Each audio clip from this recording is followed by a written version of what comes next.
All right, listen, this is the last step. We've gone from the greeting all the way to the close, right? Which is where it actually stops for most salespeople. Believe it or not, most salespeople, they close the deal and that's where the process stops. But I've added in the last step and the most, I don't want to say the most important, but a very important step, right? They're all super important. You can't really have one without the other, but you've heard it said, right? The fortune is made in the follow-up, okay? And most people will relate this to following up with a sale, following up with a client or prospect before the sale is made.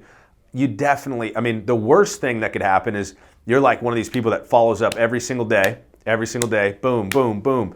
Then you finally close the sale, okay? And my mind's going to somewhere else, but you finally close the sale and then you never follow up again, right? That's gonna be, that's where, you know, you're missing some of the money here, right? The fortune is made in the follow-up. And what I mean by that is after the sale is made, okay? So now you're following up for things like, you know, birthdays, okay? The first thing that I recommend doing as far as following up is you've closed the sale, right? They've signed the policy. Maybe they haven't signed the policy. That's a good time to follow up, right? If it's a policy that needs to be e-signed, you're following up. Hey, I just wanted to follow up with you. We did the application the other day. I saw you have an e-sign. I just want to make sure everything's okay.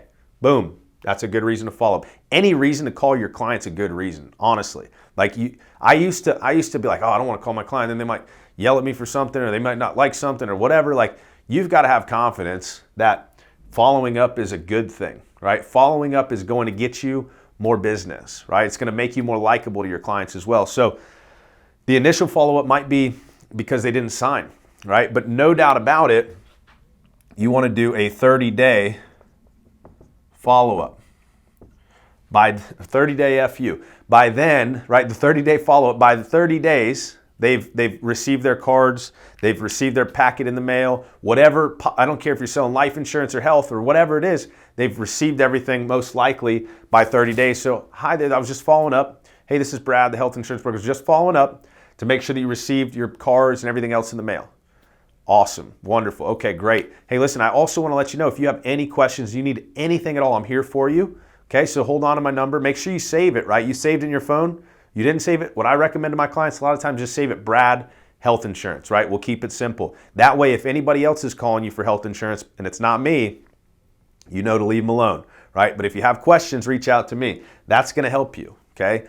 Then you're going to finish that call with, hey, and by the way, you know, I know that we were able to help you, but what I really am passionate about is helping as many people as I possibly can. And there are so many people out there that don't really know what they have or aren't really confident in what they have or aren't happy with what they have. And I don't know all of them, and I know you know some of them.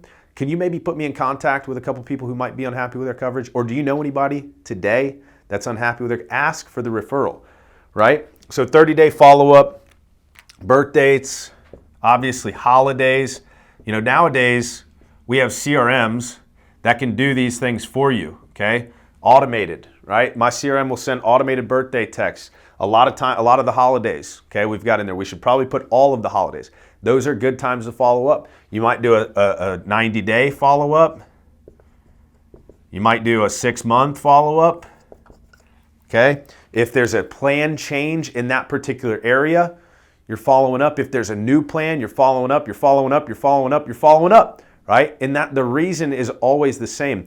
You're looking to see if there's any kind of more value you can provide and if there's anybody else that they know, i.e. a referral, that you might be able to help, right? So guys, do not forget to follow up. After the sale is made, follow up, right? Like I said, it would be horrible if you're the type that's following up before the sale, you make the sale and then you never talk to the client again, or 6 months later, a year later. Only when they have questions, they reach out to you. Be proactive, reach out to them, and I'm telling you, you'll make more of this.